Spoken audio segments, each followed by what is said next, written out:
What is up everyone, it's Lovenji here, and once again we're foregoing the intro because this mission, the original footage, was 55 minutes long, almost an hour, and this is Bloodlust. It introduces us to a temporary spell. Now, temporary spells are spells that do not belong to a Vault of Knowledge, and although you've seen us use single-use spells before, we have at some point eventually permanently unlocked them. That's not the case for this spell. The spell is Bloodlust, and I don't know the exact statistics on it because I have actually never used it. But Bloodlust makes your warriors, or your followers I should say, fight much harder and last much longer. It turns them into super warriors basically, or super followers if you don't use warriors. Stop using the term warriors because that's actually the name of the unit. Now, I've never used Bloodlust, and the reason I don't use Bloodlust is because aside from an initial three cast, which you can see in that stone head there, all the source of the Bloodlust is really hard to obtain, and all the AI likes to fight over it. And the moment you go to the totem to try to gain access to that particular spell, you really just awaken the ire of all the other tribes. And so, in the interest of actually beating the mission semi-painlessly, I opt not to go for the Bloodlust pretty much every time I do this mission. Now, one of the biggest problems when doing this mission is actually that you don't get that much wood. Wood is quite scarce, which means your tribe builds up slowly. One thing I want to call particular attention to is you can see I've got some high ground just there, and I'm opting to put a bunch of guard towers on there. It's because when I mentioned in the last a couple of missions ago that we would be doing some interesting terraforming with the flatten spell. This is the mission that we're going to be doing that in. We're actually going to be building a wall out of land. And that wall is going to stop the enemy tribe attacking us. We'll be using liberal... If I could speak, that would be great. We'll be using liberal amounts of the speed up function because this mission is very, very long. So I make a mistake there. You may think that's me being super clever and being really prepared. That's actually a mistake because that's the second piece of land that she tries to flatten to attack you, and I forget the first piece of land, and you'll see later I actually do get attacked and she causes a good chunk of damage and I have to retreat to fix it. She flattens two parts of that wall, and I remember one of them, but I don't remember the other, and unfortunately the one that I don't remember is the one that she uses first.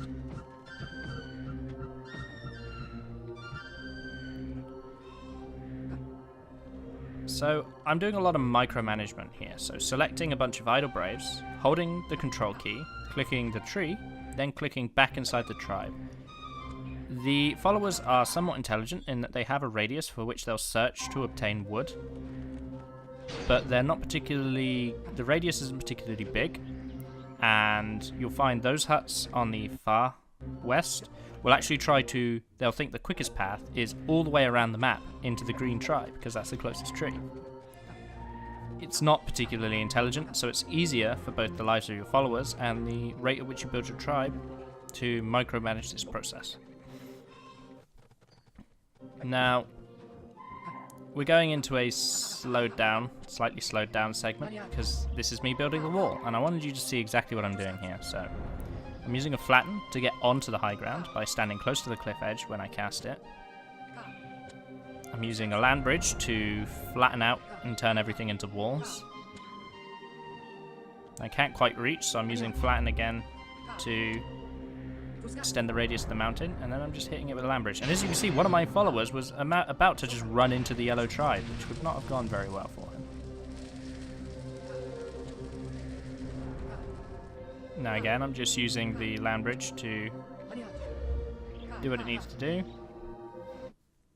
And as always with a lot of these missions, we spend a good chunk of the time just building up the tribe.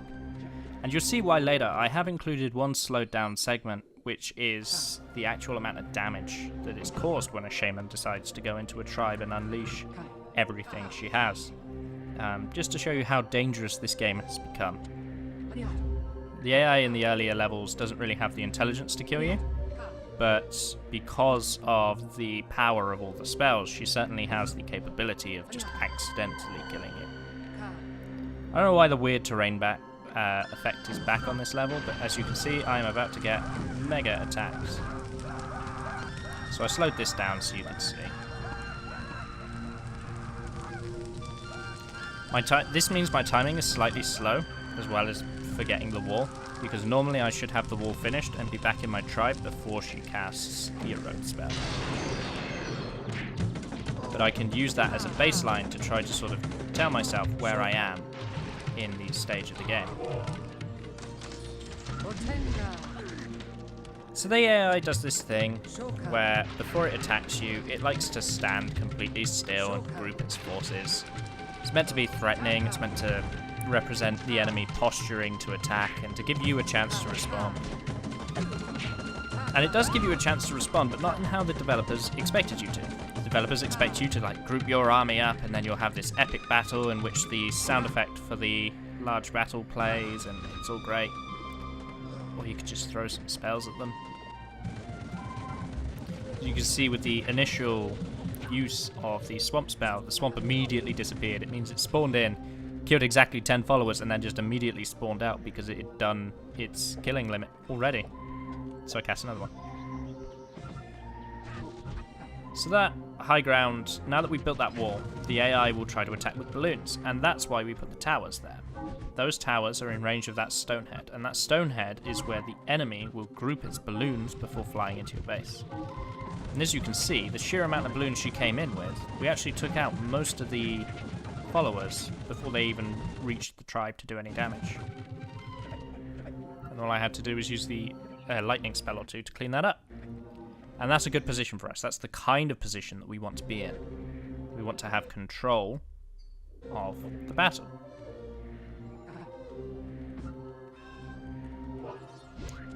So that was the attack that I remembered. Her dying there to that swamp was her about to erode the second piece of wall behind me. So, because the AI is scripted in how it attacks, it will try to attack you in the same way. Now you can manipulate how it attacks you, for example, by putting that wall up, I've reduced the amount of land attacks that I'm going to receive from both tribes, who are now up to use balloons, and balloons are slightly easier to deal with. Damage taken from fire warriors in balloons is significantly increased. For example, my shaman there just got 2 shot. So instead of the 5 or 6 shots it takes a fire warrior to kill a shaman, 2 shots on her in a balloon will kill her. Which means those 5 guard towers, if there's a shaman in range, they will ensure that she dies before she can unleash hell with all of her spells. One thing I'm not too sure of is whether the AI follows the rules of spell charging. So I know that my shaman has to charge spells. I've got quite clear visual representation that my shaman has to charge spells. I don't know whether the enemy shamans do. They seem to have quite a lot of charge, but that might just be because they start with quite a big tribe.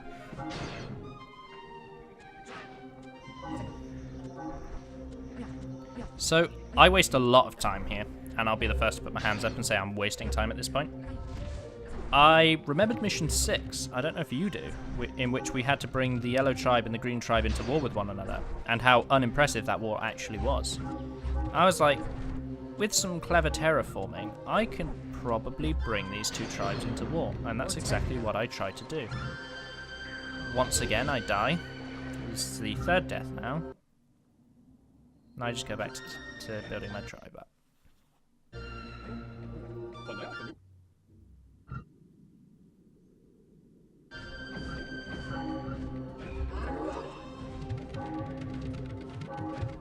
So I'm just opting to ignore a single fire warrior with the magical shield on. If he's got the magical shield on, he's taking no damage from fire warriors. That balloon blew up just as I wanted it.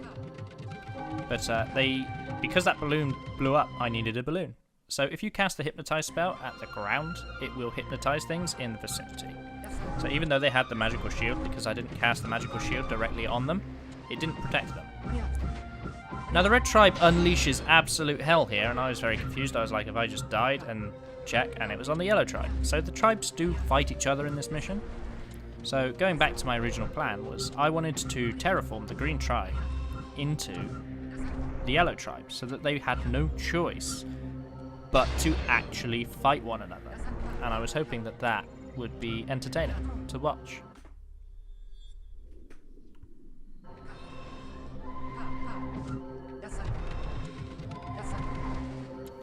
So what you're seeing now is a very slow process because they don't give you many terraforming spells, believe it or not, in which I'm just creating as much water as possible, because the problem with damaged ground is the AI will wait. The AI will wait until damaged ground is not damaged ground anymore to replace it. And as you can see from that little slowed down view I gave you, it's working. The yellow tribe are now getting quite offended that the green tribe is encroaching on their territory.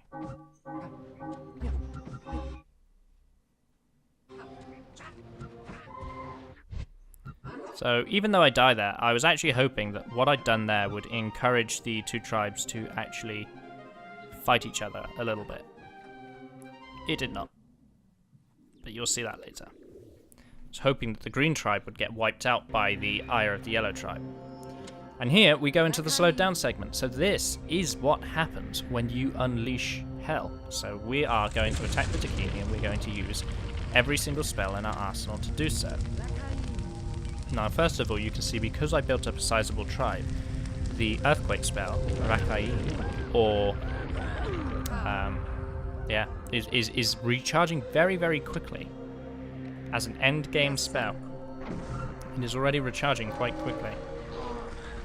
I happened to catch the Dakini as they are planning an attack, so as you saw, I got to sink all of that into the water, and as you saw, it didn't give me kill credit for any of it.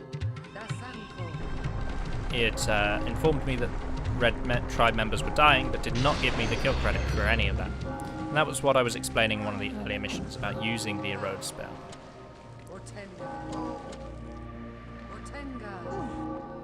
So as you can see, a couple of swamp spells later, and we have pretty much wiped out the vast majority of the army.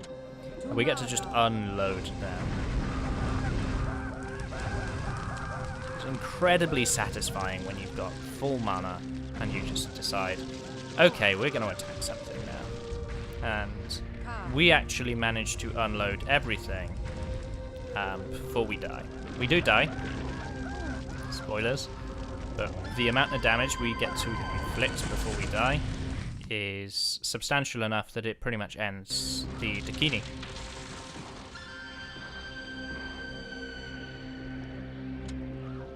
I tried to build a bridge on top of the shaman, and then realised that the lightning spell will probably be better.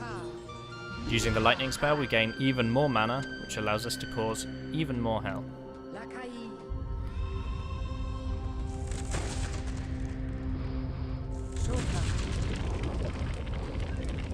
So that small amount of lava that shows up when a earthquake spell goes off functions the same as the lava in the volcano spell. It's an instant death to any man that touches it. That particular style of death is unique to lava. And there's no terrain caused lava, so to speak. It's only as a result of spells. And those of you who've been playing this game might go, but there's a mission later on where there is lava from the terrain. And I'll explain that when we get to it. It's not actually from the terrain. It is the map casting equivalents of the spell. So instead of just making lava appear from a spot, the actual game itself is casting a unregistered volcano, which then shakes the screen and makes the volcano happen. But again, you'll see that when we get to that mission. It's a very interesting mission. It's one of the later ones. I believe it's mission 21.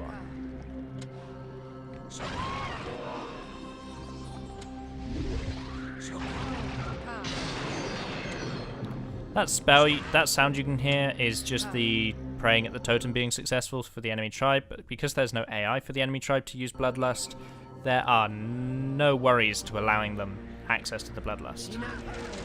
Stonehead never goes away if they pray at it, and yeah, because they don't use Bloodlust, they can collect as many as they want. It does not affect us.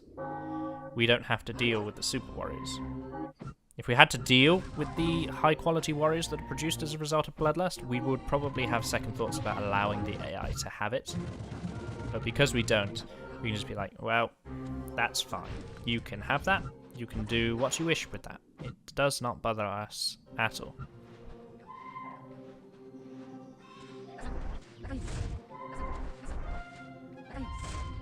Now, once again, I'm not slowing down for this one because we're pretty much just doing the same thing here. We are unloading everything we have at the Yellow Tribe and then dying because I don't pay attention to where my shaman is.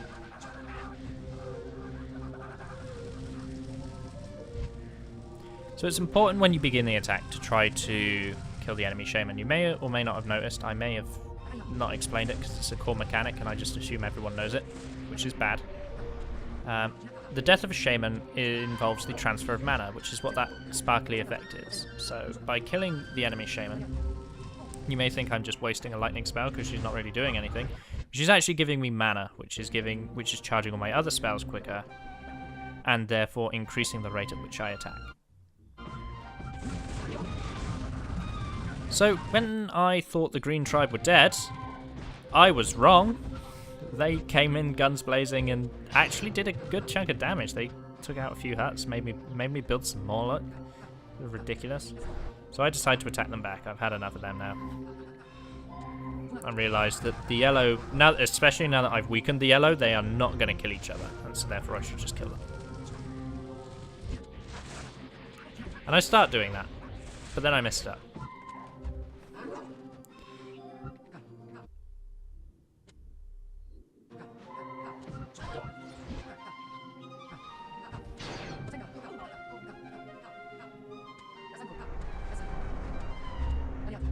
I got really unlucky with the flatten spell. And then I die again. This is a common theme.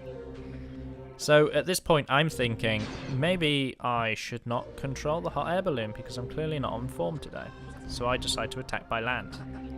As you can see, I flatten out the land and I build a land bridge and I launch my attack. And it goes about as well as the balloon did. And at this point I was getting really frustrated. It's just like, come on, I've done this hundreds of times, it should not be difficult. The shaman's screams are very entertaining in fast speed. Now, you may remember I explained something to all of you about how tornadoes hate me and how perfectly they behave for the AI. Well, this game's about to slow down because watch this. That was a tornado I casted earlier. And it's lifted me off. And then thrown me over there for some reason, where I immediately get pushed into the water. Tornadoes suck. But unfortunately, they're not like boats. We're dependent on tornadoes to deal the structural damage, and therefore we have to keep using them, no matter how much they suck. And so our relationship with tornadoes is more of a love-hate because we have to use them. They're very important, they're very powerful, and they're very dependable, except for when they're not.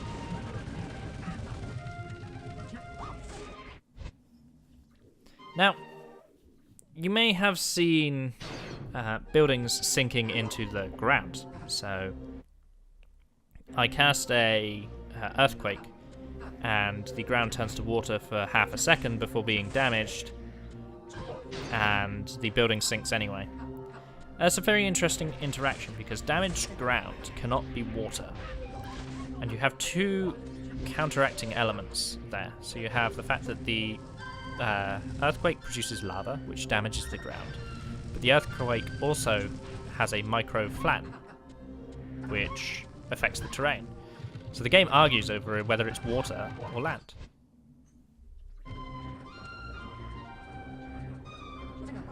So this brings us to the end of the mission. I hope you enjoyed it. As always, let me know what you think. Share and subscribe, and I'll see you in the next video.